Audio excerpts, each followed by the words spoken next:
It's been a long time coming from the SC, South Carolina, baby. Sometimes it feels like the world is against me, 'cause I'm coming from SC, from heartache and pain, struggle and strain, trying to maintain for the SC. So mama, don't worry, I'ma make my dreams happen.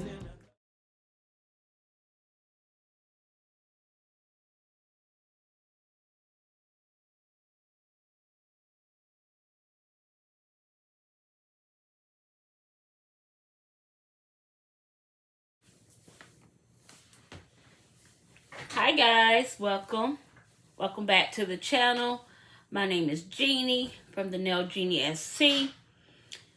So in today's video, guys, today is our Wednesday educational video, and we are going to be discussing infection control. So guys, infection control is a very important lesson that you should acquire or want to know about. If you are taking clients, if you're doing nails out of your home or at a salon, these are healthy practices that you should know about and put into place. So this series is going to be broke off into maybe 2 or 3 videos. Don't hold me on it. It might be just 2. We're going to see how much information we can cover. But I'm not going to try to hold you guys long. I don't want these videos to be too long, but I want them to be able to help you on your journey. Now, a little disclaimer, I am not a certified educator, but I am a certified licensed nail technician out of the state of South Carolina. So what I share with you, the information I share with you guys, comes straight out of the manual, out of the books that I acquired when I was in nail school. So I just want to share that information with you. I want to help you guys grow on your journey. I want to help you be safe on your journey. I want you to be knowledgeable on your journey. So today we're going to be talking about infection control. But before we get started talking about all of the things that we should discuss or know about, I am going to explain, infection control. I'm going to describe federal and state regulatory agencies to you. We're going to recognize the principles of infection, identify different types of pathogens, employ the principles of prevention, and follow standard precautions to protect yourself and your clients, demonstrate safe work practices and safety precautions. So that's what we're going to learn in this whole objective here, okay? So before we get started, there are some little things we need to get out of the way. Number 1, go ahead and like this video. It'll help out the channel a great deal. Number 2, if you would, hit that subscribe button. It's free to you and it doesn't cost a thing. And number 3, turn on your post bells notification so you'll be notified every time I upload a video. If you don't mind, set that setting to all. That way you don't miss any of the content that comes out. And especially you will not miss out on Education Wednesdays. Alright guys, so now that we have that out of the way, let's get into the video. So I'm going to be sharing with you guys some slides coming across the screen of the definitions that you should know.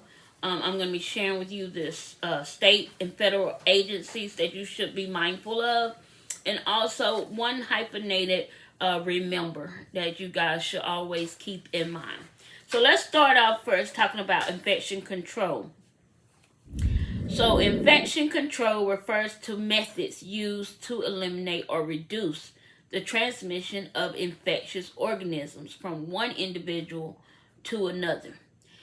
Since transmission can also occur when using contaminated implements, tools, or equipment, the performance of effective infection control procedures must be a top priority in the salon, spa, and barbershop. So guys,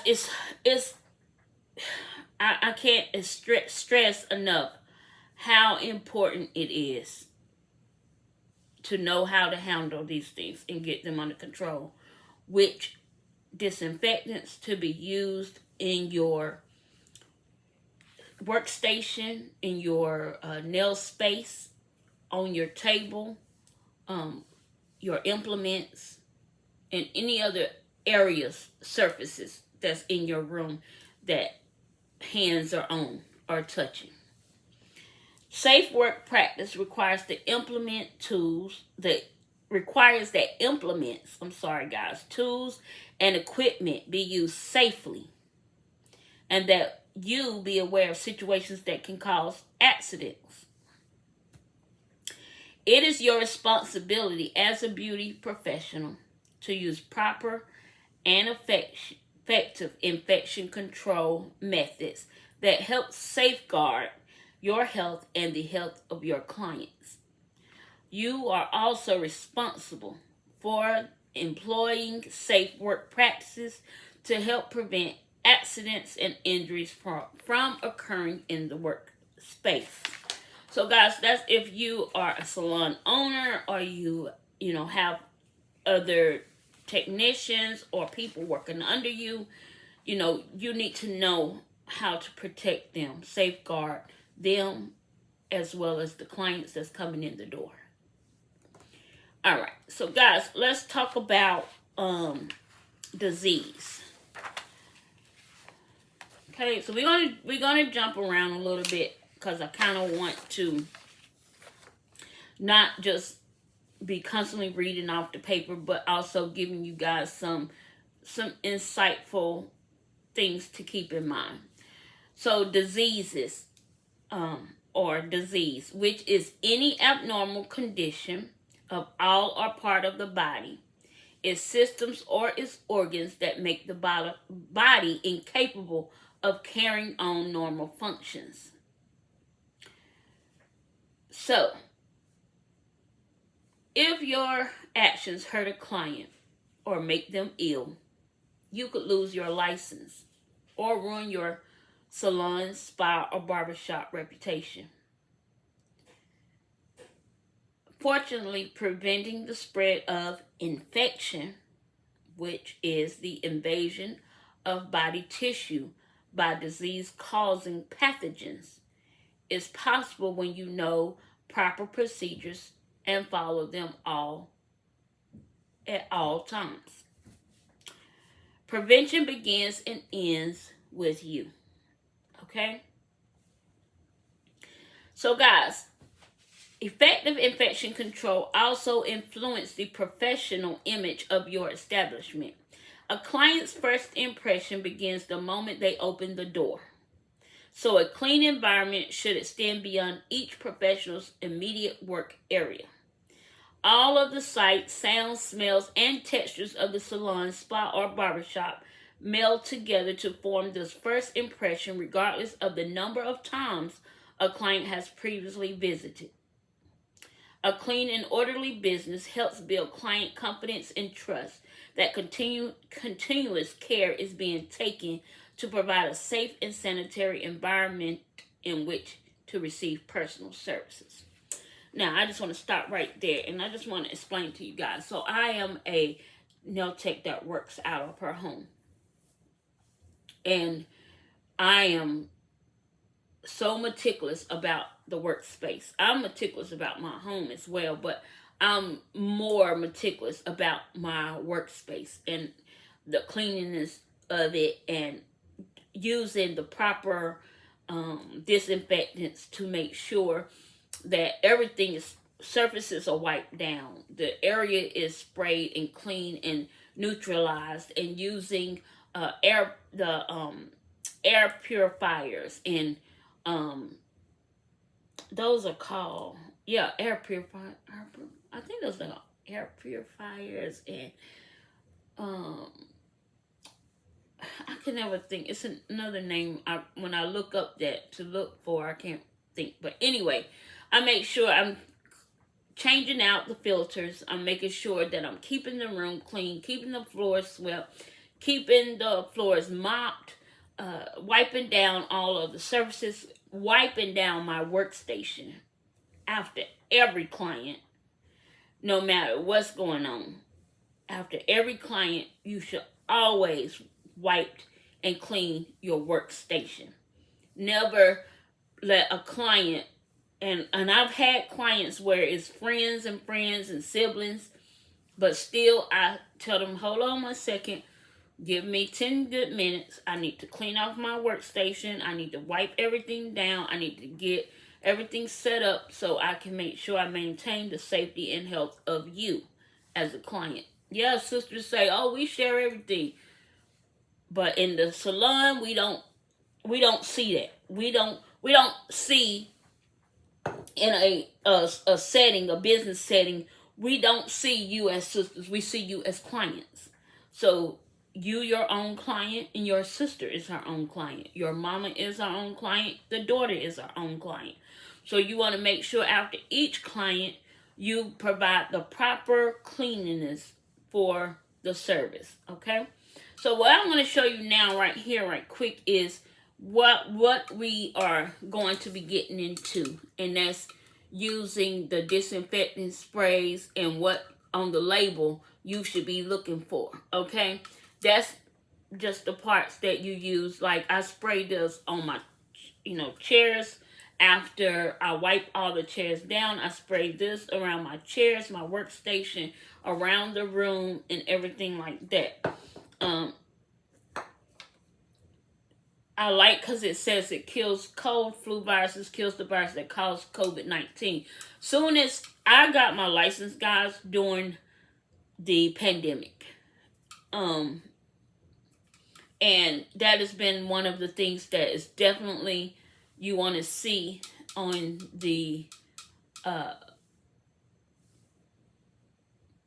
virucidal kills, but you want something that's virucidal, bactericidal, and fungicidal, and in some cases, in some places, tuberculocidal. I think it's for tuberculosis. You want that to read those things on the back of that can. You want those things to say it kills those specific germs on the back of any of the products that you purchase for cleanliness in your room.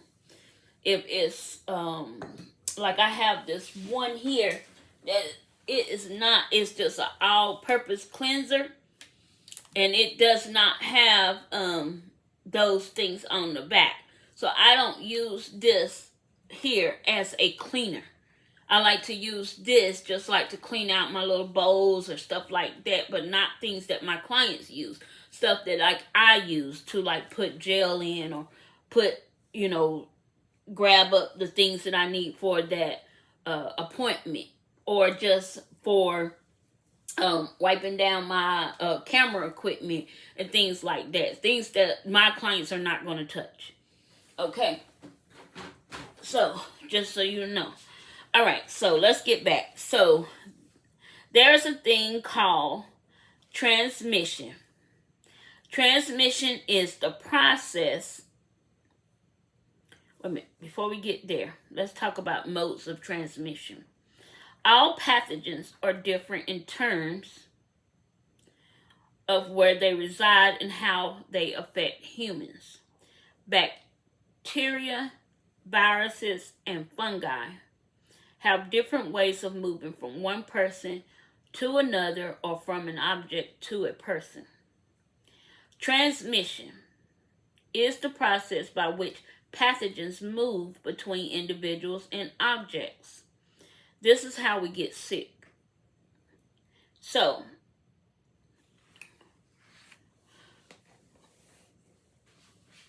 merely being exposed to pathogens does not make you sick, as your immune system may be able to put up a good fight. However, transmission is the necessary first step in getting sick.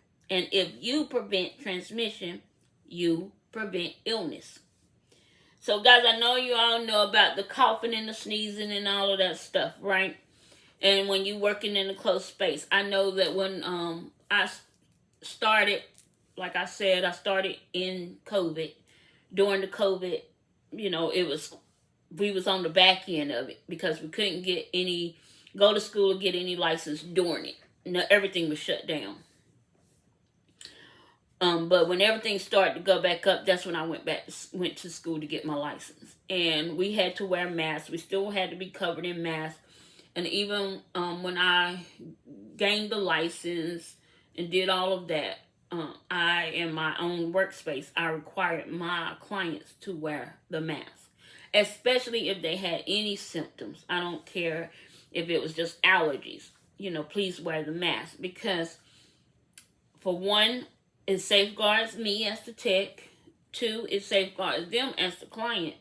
And because I work out of my home, it safeguards the people in my home. Okay? So sometimes you have to take precaution, because it's going to affect more people than the one or two people that's right here, right?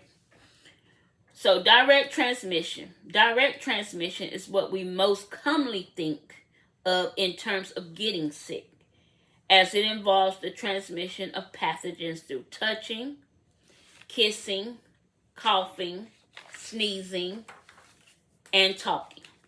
For example, if you shake hands with every customer and one of them has a cold virus, it can be transmitted to you, possibly making you sick if you touch your mouth or nose afterward.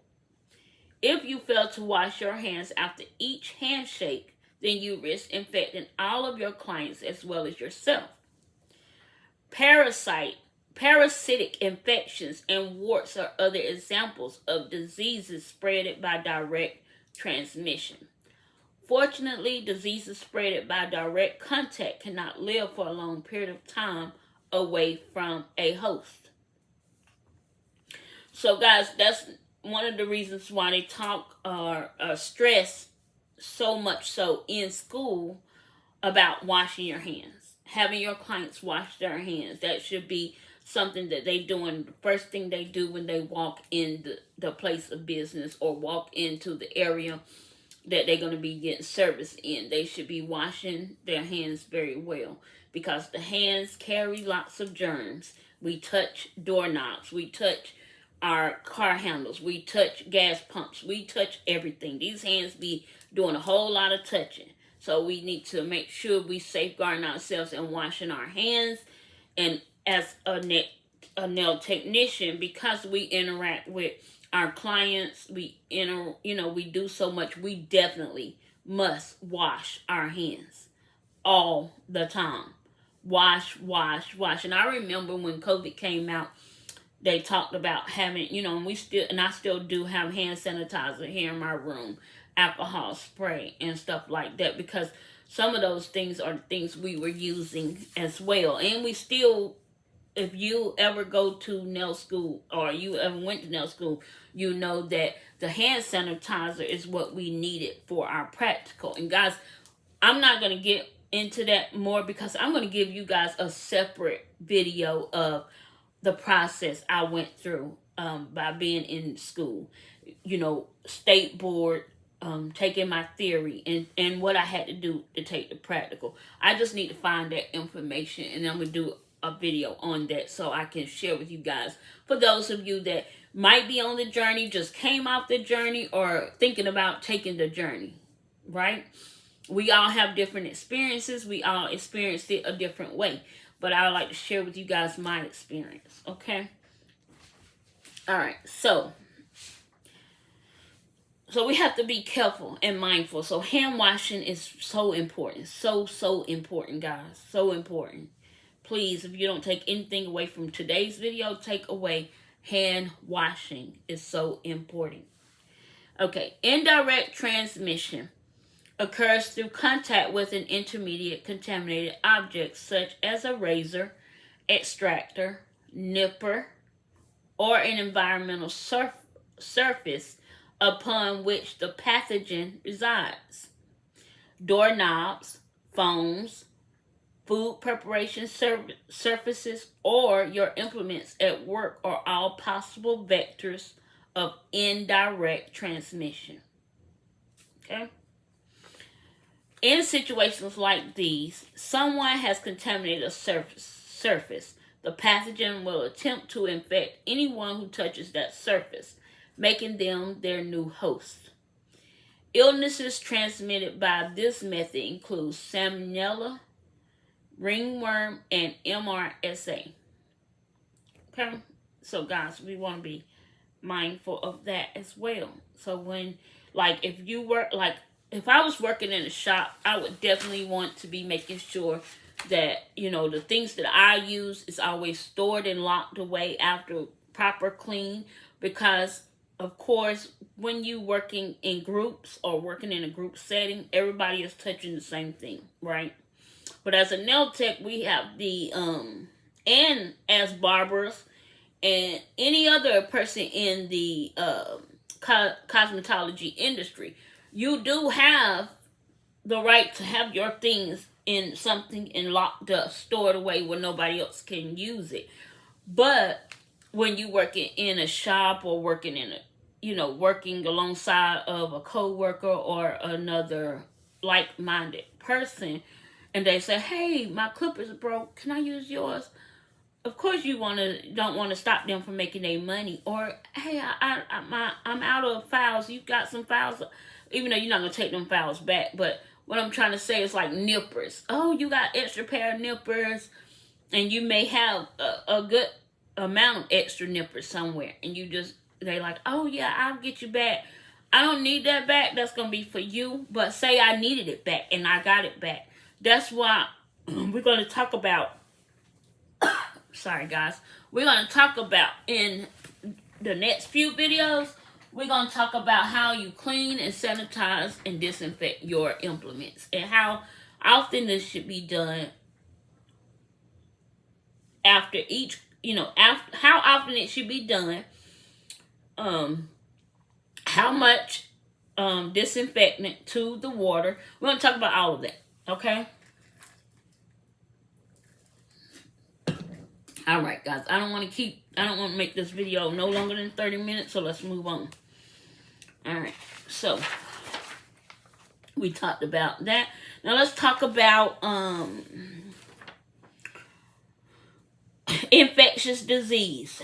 So infectious disease, and I am jumping around, and if I read over this and I feel like I need to come back to something, I'll come back in another video, okay? So infectious disease is caused by pathogenic organisms, parentheses, harmful organisms that enter the body. An infectious disease, however, may or may not be spread from one person to another, depending on the organism and its method of transmission. Cleaning. Cleaning is a mechanical process using soap and water or detergent and water to remove all visible dirt, debris, and many disease-causing germs from tools, implements, and equipment. Okay? So guys, this is one of the things we definitely have to think about and be mindful of, the cleaning part. Because a lot of people will skip the cleaning process and go straight to disinfecting and sanitizing. Well, if you don't clean properly, the disinfectant and sanitizer will not help. It will not control, and what we're speaking of today, it will not control infectious diseases or infection control. Okay? So we want to make sure that we know that we need soap and water that's going to do proper cleaning, or some type of dish detergent. I use Dawn dish detergent and water to wash my implements and clean my implements before we go to disinfecting and sanitizing, okay? All right, so disinfection involves the use of chemical to destroy most, but not necessarily all, harmful organisms on environmental surfaces. Disinfection, however, is not effective against bacterial spores. Bacterial spores, which are bacteria capable of producing a protective coating that allows them to withstand very harsh environments and to shed the coating that conditions becomes more favorable to them. Thankfully, this type of bacteria is rare and of very little risk in the salon, spa, or barbershop environment. Okay? Cleaning and disinfecting procedures are designed to prevent the spread of infection and disease. At a minimum, disinfectants used in salons, spas, and barbershops must be bactericidal. Remember we talked about that. Capable of destroying bacteria. Virucidal. Capable of destroying viruses. And fungicidal. Capable of destroying mold and fungi. Okay? So guys, you always want to make sure that the labels that you're using, you follow the directions of how to mix the product, how much you should use. Because if you use too much, you can probably cause some type of risk in your clients. Like say you mix your barbicide solution, you have too much solution in the water. Well, in my state and in most states, some states, you can use a tank, like a oven, for the sanitization part, right? To put in and let the heat do what wasn't done. But in this state, in the state of South Carolina, we are not allowed to use those type things. So once we do our proper cleaning and proper disinfecting, we have to lay the implements down, spread them out, cover them, let them dry. Most of the time you do it at the end of the service so it can sit overnight, everything can dry out, and then, we back at it again. So this is why it's so important for someone like me to make sure I'm reading the proper way of mixing the disinfectant.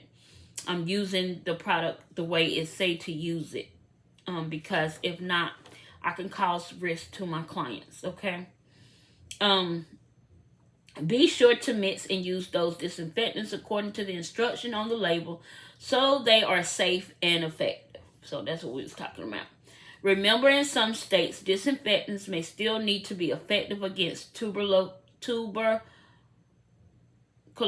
So tuberculocidal. I think that's how you say that. Tuberculocidal. So tuberculocidal. Got it. Check your state board rules and regulation for compliance and information. So guys, I want to share with you guys this chart here. So I am going to screenshot it and put it on the screen somewhere. This will also help you with measuring out what liquids. Also, further down in this lesson, we are going to get, not today, but the next few videos, Wednesday videos, we are going to talk about the different things that we can use. We're going to stop right here. We didn't get to everything, but we will. Okay, we will. But I do want to talk about the federal agencies and the state agencies that you guys need to be mindful of. One is OSHA, which is the Occupational Safety and Health Administration. It was created as part of the U.S. Department of Labor to regulate and enforce safety and health standards to protect employees in the workplace. Okay? OSHA standards address issues relating to the handling, mixing, storing, and disposing of products, general safety in the workplace, and your right to know about any potentially hazard ingredients contained in the products and how to avoid these hazards. And safety data sheets. Now, I know you guys remember back in a few videos, we had got the Kiara Sky acrylic, and it had this warning label on it. Well, I did reach out to Kiara Sky, and they did provide me the safety data sheets for their acrylics. So you can also reach out to the brand company that you purchase products from, and they won't mind to give you the safety data sheet. They have that on their files because they got to have that in order to be able to issue it out to salons or salon suites or anyone who needs it. Okay. Then you have the EPA, which is the Environmental Protection Agency. Registers all types of disinfectants sold and used in the United States. Now we're going to pause there because we are at our 30-minute window. I know you guys like, oh, we need more. We will discuss more in our next Wednesday's video. But one thing I do want you guys to remember just one thing. Beauty professionals are not allowed to treat or recommend treatments for infections, diseases, or abnormal conditions. Customers with such problems should be referred to their physicians. So remember, we are beauty professionals. We are not doctors. Okay? So you want to be mindful. You want to be aware of who you servicing and how you service them. But you are not to treat them nor recommend a treatment to them. Just refer them to their physician. Alright guys, I hope you have enjoyed today's video. I hope you learned a little bit, but most important, wash your hands after every appointment, every time you touch a surface, at the end of the service, in between the services. Hand washing is very important. And I hope you guys stay safe on this journey. I hope you learn that safety is a key and the most important thing on this journey. And until the next time, guys, I will see you all in my next video. Please make sure to like, comment, share, subscribe. Follow me on all of my socials so you'll be notified every time I upload a video or talking about something that may pertain to you or you want to see. Alright guys, until the next time, the deuces are flying in the air. Poof, the nail genie. She's out.